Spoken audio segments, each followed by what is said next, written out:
Welcome back, true crime watchers. In the 1930s, Charles Lindbergh was a name synonymous with greatness. His solo flight across the Atlantic in 1927 cemented his place as an American hero, an icon of perseverance and ingenuity. But in March 1932, the nation's admiration turned to horror when tragedy struck the Lindbergh family.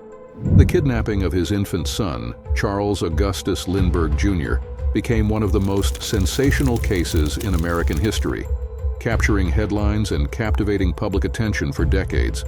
How could such a horrific crime happen to the most celebrated family in America? Was it truly the work of a desperate criminal, or something far more sinister? Today, we'll explore the chilling details, the baffling twists, and the lingering questions that continue to haunt this case nearly a century later. To understand the magnitude of this tragedy, we must first step into the world of Charles and Anne Lindbergh. In 1932, they were more than a family. They were a symbol of American success. Charles, or Lucky Lindy as the public called him, was the face of hope during the Great Depression. His wife, Anne Morrow Lindbergh, was a celebrated author and aviator in her own right. Their estate in Hopewell, New Jersey, was a sprawling property surrounded by dense woods. The home itself was under construction at the time, with only a few rooms furnished, including the nursery where their 20-month-old son Charlie slept.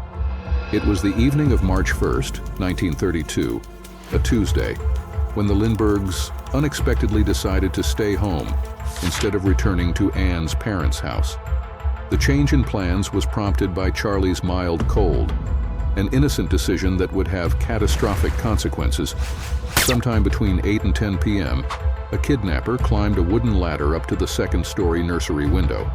The ladder, crudely constructed and expandable, was later found broken beneath the window. Inside, the baby was taken from his crib, leaving behind a chilling ransom note demanding $50,000. The note was short and filled with grammatical errors. "Dear sir, have $50,000 ready. $25,000 in $20 bills, $15,000 in $10 bills, and $10,000 in $1 bills, $5 bills. We warn you not to notify the police." By the time the Lindberghs discovered the crib empty at 10 p.m., the kidnapper had vanished into the night. Charles immediately took charge, organizing a search of the property while alerting the police and the press. Within hours, the quiet estate became a chaotic scene, swarming with investigators, reporters, and curious onlookers. From the very start, the investigation was plagued with problems. The crime scene was compromised as dozens of people trampled through the nursery and surrounding grounds. The ladder, the ransom note, and a muddy footprint outside the window were the only pieces of evidence left intact. The ransom note immediately raised suspicions. Its wording and grammar suggested a foreign writer, leading authorities to focus on local immigrant communities. Meanwhile, investigators noted the crime's careful planning. How did the kidnapper know the family would be home that night? How did they navigate the secluded property in the dark? These questions lead to thoughts that it had to be an inside job. As Lindbergh was very famous, the news of the kidnapping spread like wildfire, plunging the nation into collective mourning. Radio broadcasts and newspaper headlines carried updates, while Americans rallied behind the Lindberghs. The tragedy struck a chord in a country already struggling through the Great Depression, where Lindbergh represented the best of what America could achieve. The public's obsession also led to chaos. Thousands of false leads poured in from self-proclaimed psychics and amateur detectives. Some even confessed to the crime, seeking notoriety. The Lindberghs offered a $50,000 reward, but no solid tips emerged. Enter Dr. John F. Condon, a retired school principal who offered to mediate with the kidnappers. Using the alias Jafsy, he placed ads in local newspapers, appealing to the kidnapper to make contact. Astonishingly, the kidnapper responded, and Condon met with a man, known only as John, in a cemetery at night to negotiate. The kidnapper provided proof of Charlie's captivity, including his pajamas, and raised the ransom to $70,000.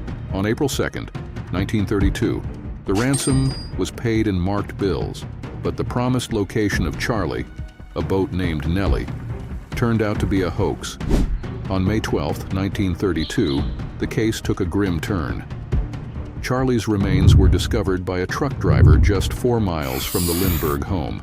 The body was badly decomposed, and investigators determined he had likely died the night of the kidnapping from a blow to the head.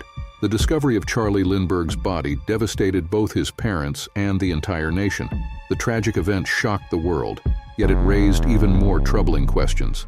Why did the ransom notes continue to be sent after the child's tragic death? Were they a cruel manipulation, or was there a larger, more sinister conspiracy at play? Additionally, the location of the body so close to the Lindbergh home seemed almost inexplicable.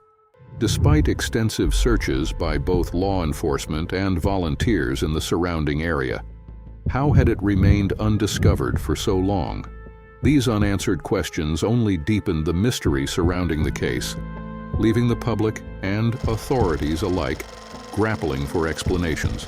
2 years later, in September 1934, the case broke wide open when a gas station attendant noticed a gold certificate from the ransom payment. The bill led police to Bruno Richard Hauptmann, a German carpenter living in the Bronx. Hauptmann's home revealed $14,000 of ransom money, tools matching the latter's construction, and handwriting samples resembling the ransom notes. He was arrested and charged with kidnapping and murder. Hauptmann's trial in 1935 became a media sensation, earning the title of the Trial of the Century. The proceedings captivated the nation, with newspapers covering every detail and broadcasting the case to the masses. The evidence presented against Hauptmann appeared overwhelming. Handwriting experts linked him to the ransom notes, and the physical evidence, including marked bills, seemed to directly implicate him. However, Hauptmann consistently maintained his innocence, asserting that he had been framed. His defense team argued that the ransom money had been given to him by Isidore Fish, a deceased business associate, suggesting a connection to a larger conspiracy.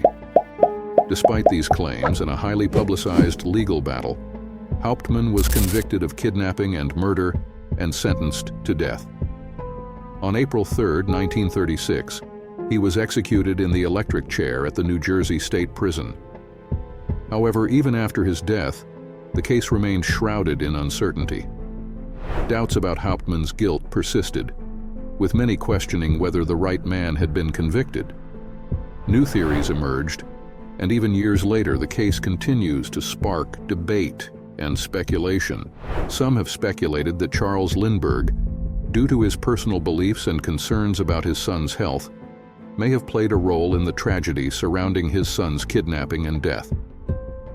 Lindbergh, a well-known advocate of eugenics, believed in the improvement of the human race through selective breeding and the elimination of perceived genetic flaws.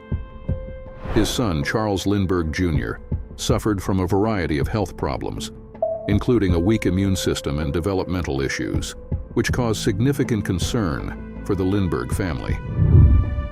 Given Lindbergh's eugenics views, some theorists have suggested that he may have seen Charlie's health problems as a potential burden on the family's legacy, fueling speculation about possible motives for his involvement in the kidnapping. These conspiracy theories suggest that Lindbergh could have orchestrated the kidnapping to avoid facing the emotional and social challenges of raising a child with health issues. However, there is no credible evidence to support such claims, and they remain purely speculative.